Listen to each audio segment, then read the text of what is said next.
This is the USA Emergency Broadcast Network, your source for reliable disaster preparedness information.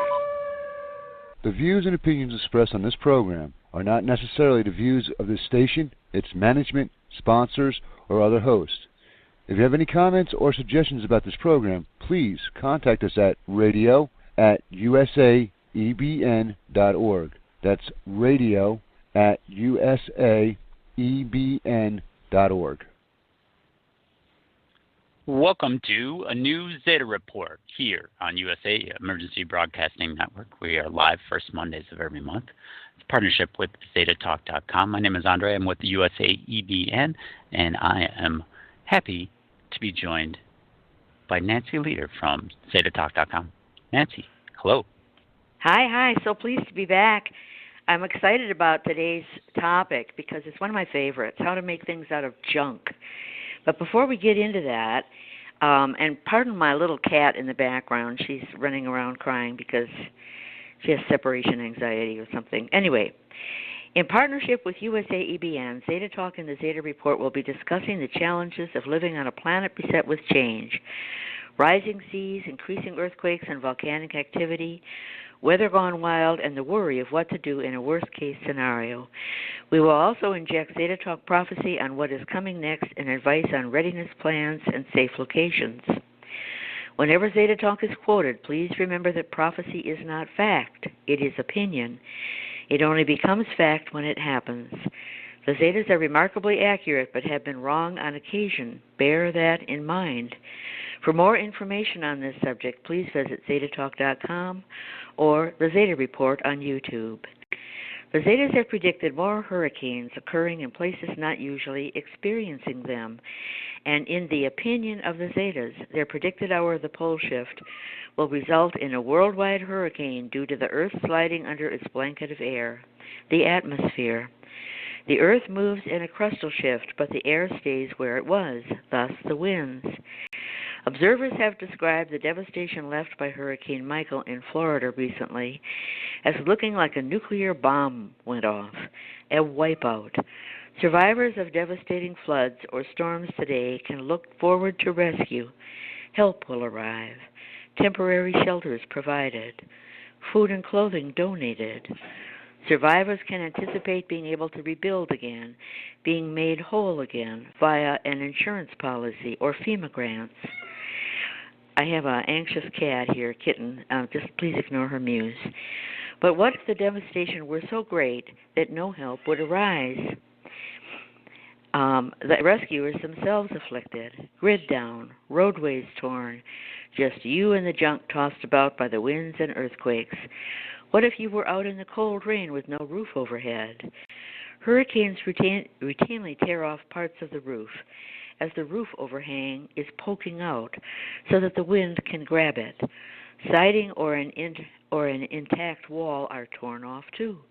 To get out of the cold rain, create a lean-to from one of those roof sections. There is always a lot of lumber in the mess left behind by a hurricane. Walls torn apart, including studs, which are often virtually intact. Can't get to the lumber yard? Make your own. In today's world, this is considered junk to be scooped up and taken to the landfills. It's not junk to the Junkman. It's lumber. All that is needed to keep rain from falling on your head is a tarp. The versatile tarp is often in the garage or among the camping gear. Tarps can repair a leaky roof on an otherwise intact home. A tarp can make a tent or block the wind. If placed overhead, a temporary kitchen fire in eating area can be sheltered. And if dreading your first night in the cold without these electric heaters or gas or oil furnaces, don't forget how easy it is to start a fire the old-fashioned caveman way, by friction. Halcom is an expert at this, and I highly recommend getting his ebook, I Did. He shows step-by-step how to work a bowl across a post, and voila, there is the smoke for the bit of tinder you have at the ready. But a shortcut amid the trash would be a Bic lighter. The flint on a Bic will work with work with or without the fuel in the Bic. In other words, long after the Bic is empty. And you'll find Bic lighters in most garbage dumps. You'll have plenty of them, and those flints don't wear out. The media has been featuring tiny homes lately as though to put the idea out there. You don't need 5,000 feet of living space. Going a step further, the media is now also featuring tiny homes, literally made from trash. Quoting Yahoo.com, a tiny house adorned with tomato cans and grocery bags. Interior walls are papered over with Trader Joe's grocery bags and pinto bean and flour sacks coated with linseed oil. The exterior makes use of local pizzeria tomato sauce cans, and flower boxes are made from discarded stove hoods turned upside down and poked with drainage holes. End of the quote. Solid walls can be made from used tires, which often can be found lying around. This is, in fact, a current-day process used to create earthships. Quoting Guyam, garbage warrior turns trash into green-built houses. Would you live in a house made of empty beer cans, old tires, and discarded soda bottles? Garbage like this is what renegade architect Michael Reynolds transforms into earthships. There are mountains of tires around the world, and no one knows what to do with them. Go to the garbage dumps and harvest the mountains of appliances, refrigerators, washing machines, and dryers. Take the baked enamel covers and use the panels as scaled roofing to help capture the water. We are constantly finding new materials that are thrown away that can be built into houses. End of the quote. One source of shelter the hurricane or tornado winds often leave intact is the basement. At least the basement walls are usually intact, and the stairs nearby. Fashion a roof from roof pieces tossed about by the winds, and you have a bermed house, insulated against the heat in summer and against the cold in winter. Best if a basement drain is installed. City water or from a well pump will often come into the basement also. How to move those walls or roof sections while building a temporary shelter. Remember, we are assuming that help is not coming. You are on your own. Remember your physics lessons? Levers and pulleys are based on simple physics. Two kids on a seesaw at school. One is super heavy, the other a lightweight. Place the heavy one close to the fulcrum and the lightweight at the far end. Hey, now they can saw away. There is some math about distance and weight that can compute this, but it's a well-known fact. For pulleys, wrap a cord around a pulley wheel and the weight is half because it's now supported by two cords, not one. Run the cord through yet another pulley wheel and the weight is now a quarter. And on until a mouse could lift an elephant. There is simple math for this also, involving the number of wheels in the mix. The primo movie about building with junk is Waterworld, where the survivors of a great flood must live with junk and dredge from the ocean bottoms. They build floating structures of every kind, harvest the wind for power, and harvest methane gas from rotting whatever. In this case, in the movie, I think it's fish parts and their own poop. For gas fuel, methane gas, boats use wind power from a Savonius motor, which is kind of like a rotor thing. They're beautiful, and they turn in the wind. And fresh water is at a premium, as is soil to grow a precious tomato plant. My hero in the Waterworld is not Kevin Costner, but the old and wizened Junkman who knows how to build an air balloon out of what appears to be shark skin and methane gas, heated hot air. He's got something underneath he's burning, and what else would it be but the methane? Lumpy and lopsided, it works, and away they go to find the mythical dry land.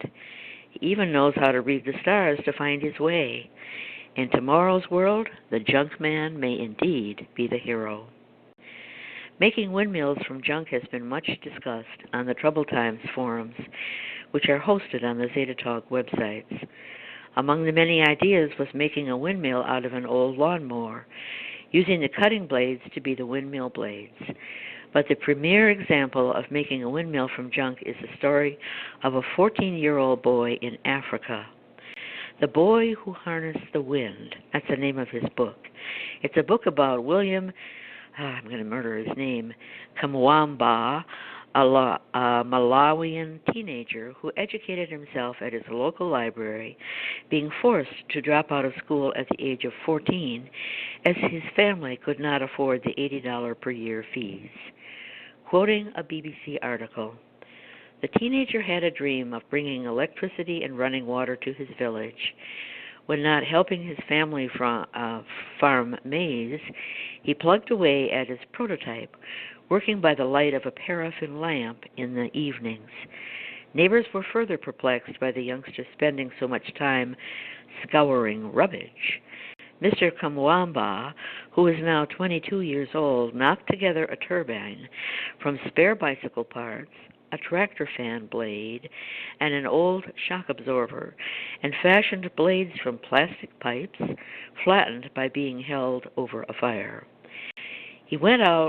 Out went the paraffin lanterns, and in came light bulbs and a circuit breaker, made from nails and magnets off an old stereo speaker, and a light switch cobbled together from bicycle spokes and flip-flop rubber. Then he built a new windmill dubbed the Green Machine, which turned water pump to irrigate his family's field. Now, folks, if a 14-year-old boy, virtually uneducated, in just going to the library and playing with junk and probably listening to his spirit guides, I must say, if a 14-year-old boy in Africa can do this, so can you. To generate power, one needs motion and an alternator, which contains a magnet coil that generates an electric flow from motion. Alternators can be found in cars and in many electrical appliances, such as electric drills. The homemade windmill simply reverses this process. Instead of electricity coming through the wire to turn the rotor turns and electricity goes out through the wires, and thus, voila. One can capture water flow as well as wind flow to generate electricity. The watermills of yore were placed on streams, and the mills used to turn electric power, to use the turning power to grind grain. One of the Troubled Times members demonstrated that one can build a watermill to generate electricity out of junk. He actually built these things. I just love this man. He's such a contributor. Anything I threw out there as a theoretical question, he tested. Then he would take pictures, and I just love it. Tupperware to capture the water as it dropped, a wheel to hold the Tupperware containers, and electric drills on either side which bore alternators to convert the motion to a flow of electricity out of the drill. But where to get the water flow? And he actually built this, and I have the pictures. I will have on my YouTube, video of today's talk, but it's also on the Troubled Times site. Thank you, Mike. The debris being picked up from the Hurricane Michael assault includes a lot of guttering. This may be bent or straight, but regardless, it is taken to the landfill. You can capture the rainwater with a gutter system. My grandparents did this by diverting the flow from the roof into an underground cistern they had at the back of the house, where the guttering was to dump down. And instead, it went directly crisscross over to the cistern, which could have held, maybe 50 gallons or something like that. And it was soft water, and they pumped it up by a hand pump into the kitchen. And therefore, it didn't, hard water is where there's a lot of calcium, and it takes a huge amount of soap to get any kind of a suds going. But with soft water, you have suds right away. So they used it in the house to, wash clothes, wash hair, all that kind of stuff. And there you are.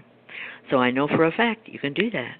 So collect the gutters from the wind-blown junk after the hurricane-force winds have died down, after that proverbial hour of the pole shift when there will be hurricane-force winds worldwide. Collect the water off the roof or lean-to and tarp-covered shelters. Whatever you have, put up the gutters and run the water off into the gutter and down into a container, and voila, you have drinking water far cleaner than any surface water or even what you pull up from a well. Now, the Zetas have warned that the big earthquakes that will accompany a pole shift will joggle around and release a lot of lead, which can come up in your well water, which is why you should distill your water before you drink it because of the lead.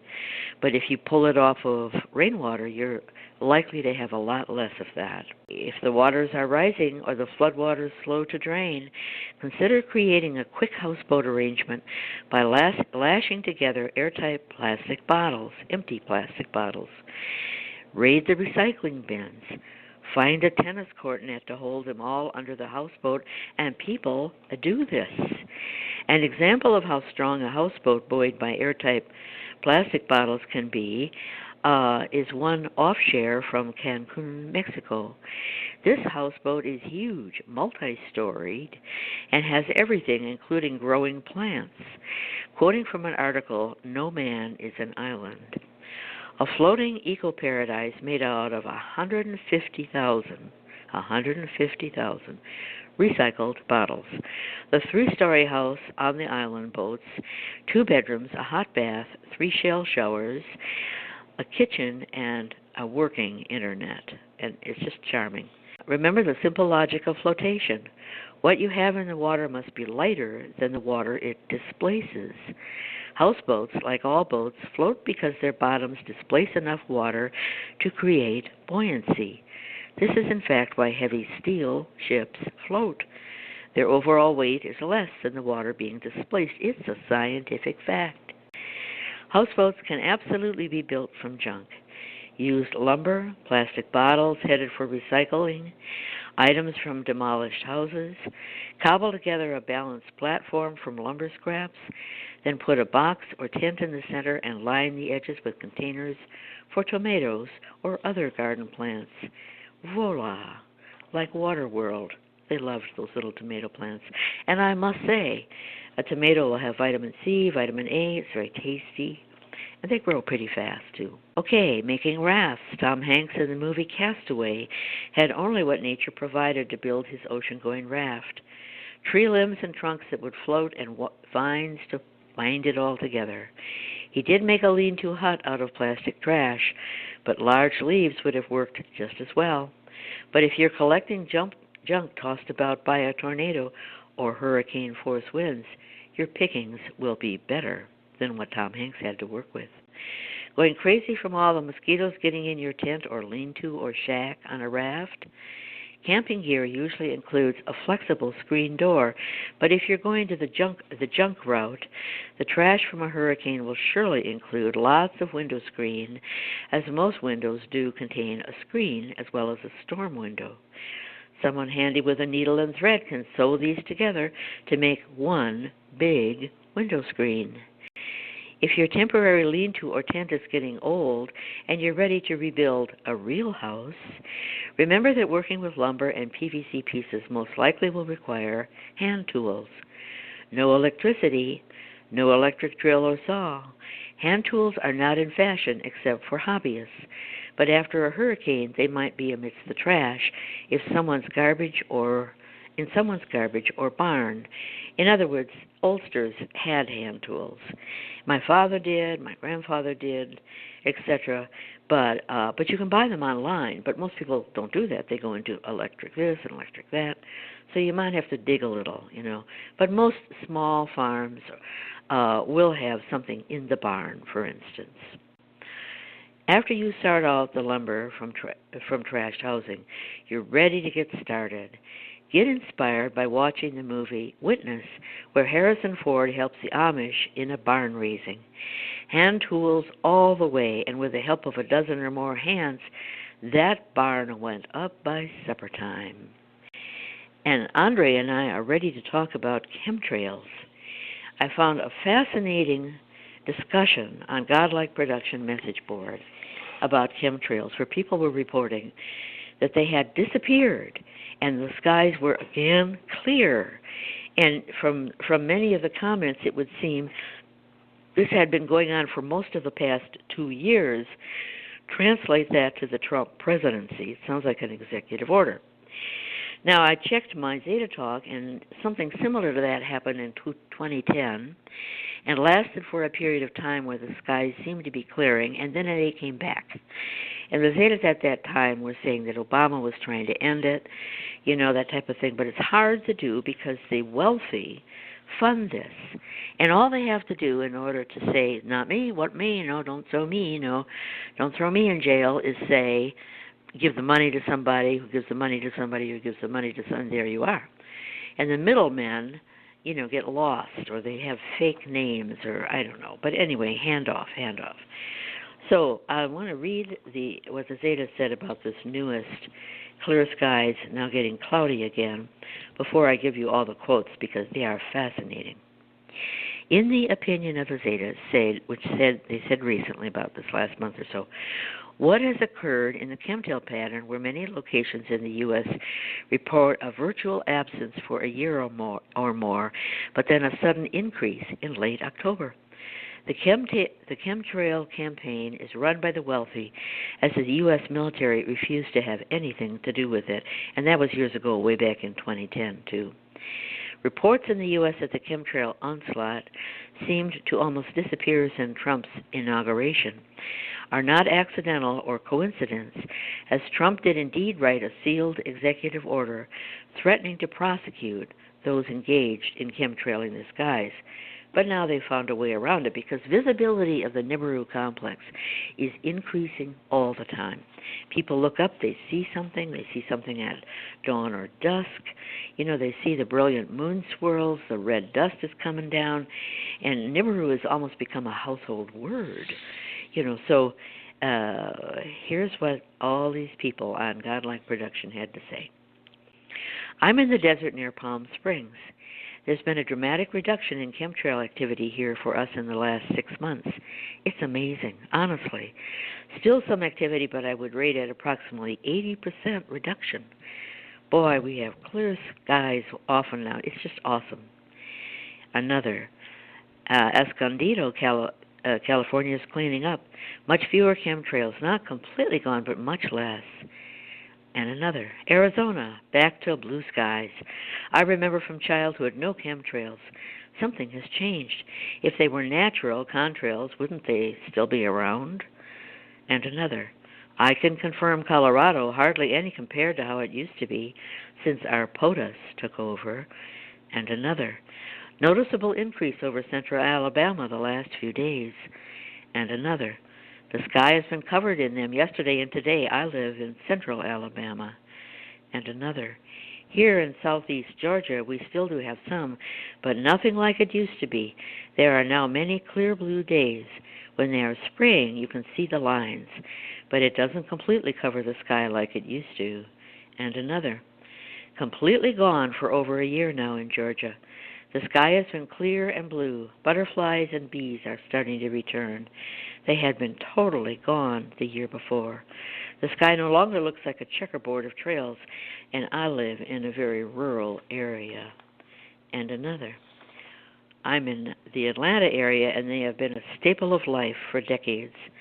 I never see them anymore. I've noticed them more in the past few days here in the suburb north of Atlanta. And another, spring has been off the charts this week in Tennessee. Day and evening, usually just the morning. It really had slacked off in the last few months, but the last 2 days, it's been off the charts. Now they are spraying in an actual grid pattern rather than just a stray tail here and there. I wonder why the drastic change all of a sudden. And another, it's been terrible here in the past 2 days in Nashville. Heavy chemtrails in the early a.m. Since Trump, major reduction in East Tennessee. There have been a few days here and there, likely black ops, money, deep state, BS. Past 2 days, many trails. Under Obama, there was rarely a day without trails, and the skies tended to remain hazy. And another, here in the suburbs of Chicago, it's decreased big time. I saw some last week, but for the most part, the skies have been chemtrail free the last 6 months or so. And another, Chicago area, hardly any this past summer. It was amazing to see clear blue skies. Used to be any clear day was just destroyed by dozens of chemtrails overhead. And another, Michigan. It's been about a year here in Michigan, clear blue skies again. And another, I haven't seen any since being in Michigan almost 5 weeks now. And another, New York City, big decrease. Now we have normal blue skies and puffy normal white clouds, just like the old days when I was a kid. And another, major decrease, except yesterday, 75 miles of New York City.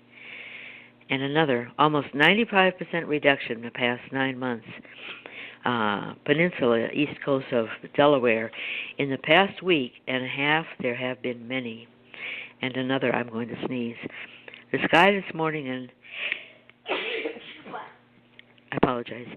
The sky this morning in Cairns, UK was like a shiny waffle. They've increased it here, no doubt. And another, heavy in southern Ireland last few days. And another, I'm in Sydney and haven't seen them for a good month now. That's the end of all my quotes. But see, what they're saying is that we were inspired to chat on this thread because they had gotten used to the chemtrails going away, and they say, hey, blue skies. And when they came back in force, it was like, oh, no. Now, my understanding of how they lay them down, and they have been caught in the act, there have been so many photos of these planes, blowing it out, and they're not the big planes. They're like private planes, private jets. And the Zetas have said that they land them in a field and pull them into like a man-made, like a garage, one of those steel, quick frame-up huts that you might put in your backyard, or, and they can put them up and they can take them down. So they put them up and so they're not even at airports, but they have gotten, snapshots, probably from leaked people getting disgusted that they were asked to do this, taken inside the planes where you can see the apparatus and how it works. So there really is no question. They've been caught in the act often enough.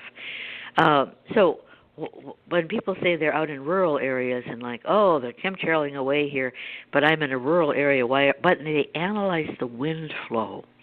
And if they want to blind Chicago, for instance, they'll blow in southwest Wisconsin and the westerlies blow it over Chicago. So it's not necessarily where they lay it down, but where it's going to float.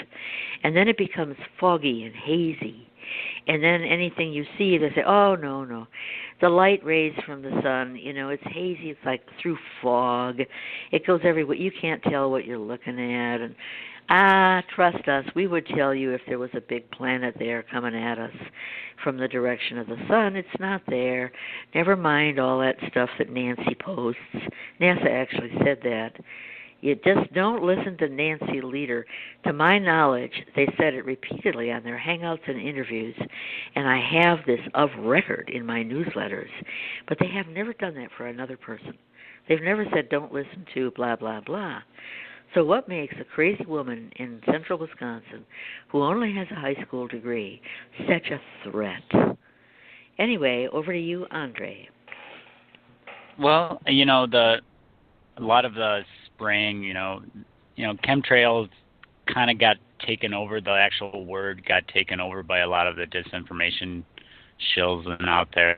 So to get around that on social media, a lot of people talk about geoengineering, which is an actual term that describes a portion of what actually happens when you inject these aerosols into the atmosphere and then create cover or haze or try to cover up what's going on in the sky. But, you can look it up. I mean, as an individual, you can look it up on the internet. Just type in geoengineering patents, like the actual stuff that goes into it, and a whole bunch of stuff will pop up on Google. Well, first page will probably be a lot of disinfo, but you have to dig a little bit. You can find, aluminum oxide and all these crazy chemicals that go into these sprays that they're putting in the sky. And it's not a tinfoil hat theory at this point. It's a Harvard study came out last year talking about how to reduce climate change by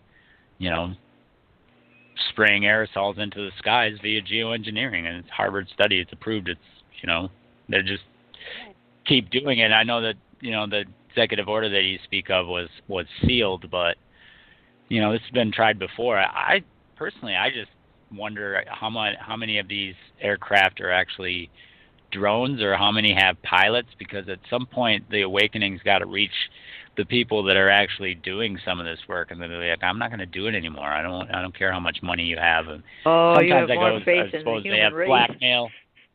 Oh, yeah, no. I try. No. There's always try. the money goes up. The billionaires put the money. You know what they're afraid of? They're afraid of people becoming aware of Nibiru. Why? Well, actually, the Zetas have addressed this many times. They're on top of the pile right now. They walk around and flash some dollars, and everyone says, "Oh, I'll do anything for you, Mr. X," right? And they do, and they can buy their way out of prosecution. They can, buy cooperation. They get treated like kings, even though they're not, and et cetera, et cetera. Now, if people became aware of Nibiru and they said, oh, these are the end times, yes, you can look at a lot of religious texts, and a lot of people are going to say, what do the end times mean, and all that kind of thing, but storms are going to increase, the hurricanes, the wobble, the water is rolling in from the coastlines, all that kind of thing, and so inevitably people are going to arrive at the conclusion that they should not be on the coastlines. They need to be in the hinterland. That they're going to have things like bank failures, and the elite are going to try to rustle together slave encampments and get you to come and agree to work for nothing, or they're hiring militia. They want to have their enclaves guarded, and then they want the poor survivors to work for corn chips or whatever they might have handy, but mainly their money won't mean anything after a while, and the banks are going to fail if people stop paying their mortgages and refuse to go to their jobs and stop paying their credit cards. Then how long is a bank going to be functioning? It's not. The bankers, at least their salaries won't be paid, but the Zetas have predicted that eventually everyone will go on the barter system, because the dollar, coins, jewels, artwork, all that stuff that's considered worth money won't be worth anything. If you can't eat it or grow something with it, grow food, right, it's not going to be worth anything. Now these wealthy people have nothing. They can't bribe anybody, they can't buy and they're trying to delay that as long as they can. If they can keep you blind, deaf, and dumb until the very last minute, when it's the last weeks and oh my God, here it comes, right? That's what they want. And then they wipe out a lot of people that are, over half of the population of the world lives along coastlines, enough to be wiped out by the kind of sloshing that the Zetas have predicted, or in river bottoms where there will be flooding too. Half. So now you've drowned a lot of people, particularly the kind of people that rush to the cities, and don't really have skills. They're just living off social services or the food that can be trucked in from mechanized farms and the like. So they hope to reduce the number of survivors down to just those that they have gathered that have skills, and they want to control the aftertime. They want to control what it's like, who's in charge, etc. So they're trying to delay it, and as long as there's money to bribe some pilot somewhere, you can bet they're going to do it. Those guys are going to get up there and fog away.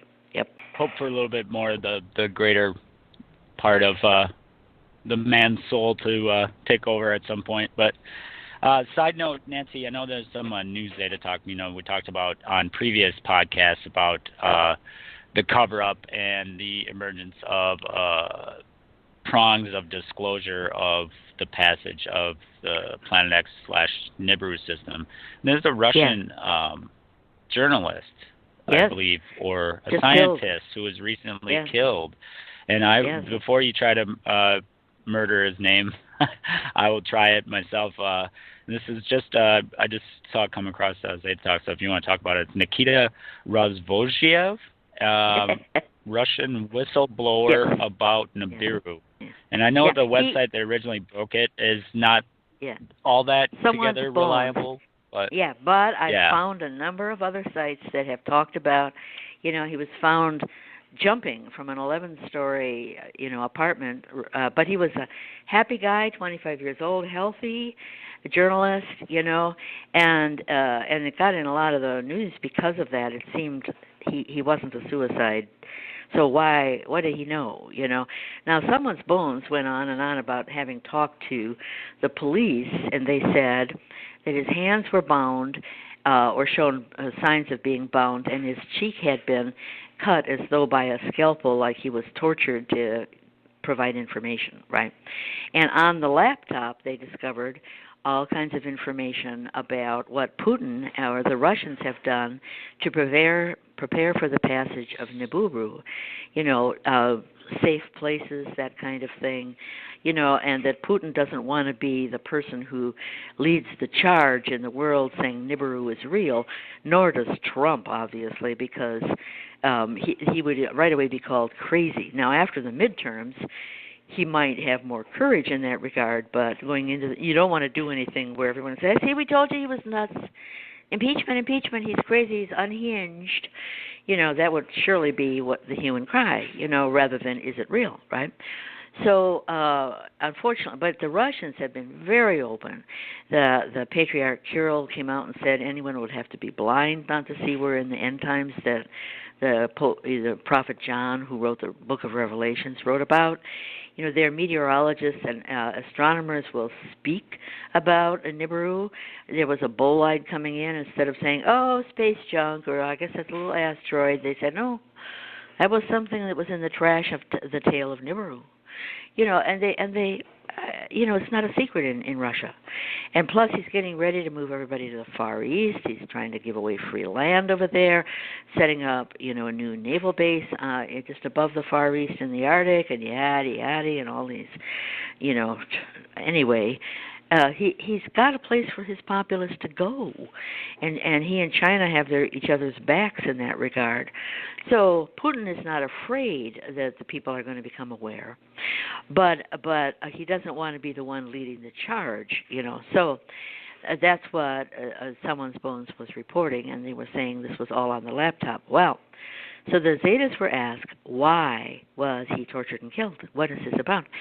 And because they have said 25 years ago, they already said in the Ural Mountains is where, for decades now, the Russians have got underground bunkers in preparation for this time, the passage of Nibiru, which they believe is coming, right?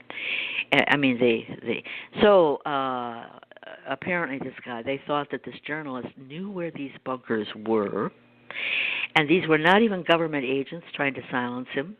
They were people that were trying to find out where are these bunkers, because when the time comes, they want to invade them and take them over and say, here we are, the thugs, like our Honduras people roaring up, to the southern border, or all the Syrian ISIS people roaring into Europe. They want to, some sort of a horde to go and rush the doors of the bunkers, which presumably are into the side of hills and pretty well hidden. Most elite bunkers are very well hidden. Now some of them are out there in the open, and they have a sign up saying Trinity Meadows or something like that, and they get articles in the newspaper about how they have pineapple plants and underground golf course, or but if they have brains, they're trying to be hidden. So that's what this was about. They were trying to say, where did you get this information? What are the passwords? What did you learn? And then when they were all done with it, they threw them off the porch. Yeah. So now we're getting journalists killed over Nibiru, which, to my knowledge, this was the first. This was the first guy. Yep. Well, arguably that, back Harrington's heart attack situation, maybe.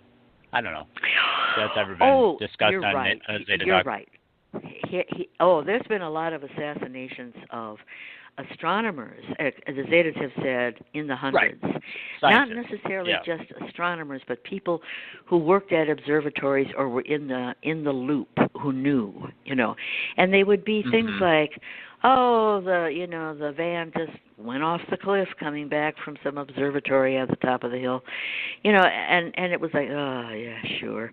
And just too pointed, oftentimes very pointed to send a message. Don't talk or this is what will happen to you. So it's been a long-running cover-up, and they're terrified to say anything. And the whole thing with Planet 9, and the prongs, which the Zetas call them prongs because every once in a while something else would come out like poke, to poke the public. Planet 9 out there near where Orion is, well, that's where the sun's dark binary twin is, according to the Zetas. That's where Planet X slings out there and turns around and slings back. Planet X / Nibiru / Wormwood / the big planet that is a huge magnet, 23 times as massive as Earth, only 4 to 5 times the diameter, but its magnetics and gravity, when it slings past us on its way out, which it will because it's got us trapped in front of it like a deer in the headlights, then that's what causes a crustal shift, where the crust separates from the core and the whole globe twists 90 degrees this time, and then the core kind of rights itself and magnetics goes back to what it's always been, up, north, down, south, because we line up with the sun. But meanwhile, the crust stays where it was pushed, which is why we have ice ages and the like, and which don't make any kind of sense, where they are located, and ice ages and the like, and they happen every 3,600 years, which is the period of passage of Nibiru. Yeah.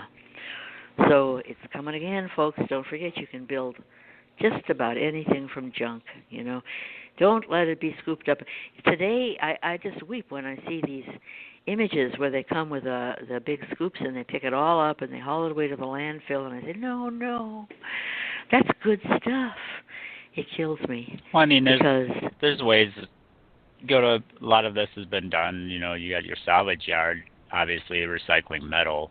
I mean, but yes. A lot of times they just crush it and sort it and send it off to somewhere else. To be melted down. What we're talking about is something where you don't have access to, all of that stuff. You can just go through junk, but a lot of it's another use for it, not intended, such as what you were talking about with the heavy appliances, the washers and dryers. That enameled paneling can be used for a lot of different things, and almost bulletproof. Not bulletproof, but a lot better than a lot. Yeah. So it's all around you. Use it. Oh yeah, and most places are not ready for hurricane force winds. Now, places where we get hurricanes, they're maybe braced. They're built. They're trying to withstand, the big tidal wave and all that. But central Wisconsin, where you and I are, Andre, we don't get hurricanes. We get occasional high winds, like a little mini tornado. I had one that tore up one of my trees. But it's very rare, and not the kind of thing that just is a sustained wind of, 200 miles an hour or whatever that's going to knock the houses over. If you combine that with earthquakes, that's what I tell people here. I say expect that the winds will come from the northwest, and the earthquake too. That's where it'll stop moving, and it'll throw the houses to the northwest, and that's where the winds are coming from. So it'll pick up the edge of your house, the roof, rip off the roof, fling everything then again to the east. You can almost predict what's going to happen with the garbage, and it'll be everywhere. Very few houses will survive. Right. You have to affix them to the basement with a T-square kind of a thing. And you can do that easily. It's on my website. With a T, put that on the beam, and the straight part goes straight down against the basement wall. It'll keep the house from blowing sideways. You may lose your roof, but you won't lose the house. Yeah. So, at least you have something to work with. Yeah. With what's left. That's all the time throw we a have, tarp Nancy. over Thanks so much. Oh, right, exactly. Thank you, Andre, for having me. Yes. Bye, folks. You can check out, thank you.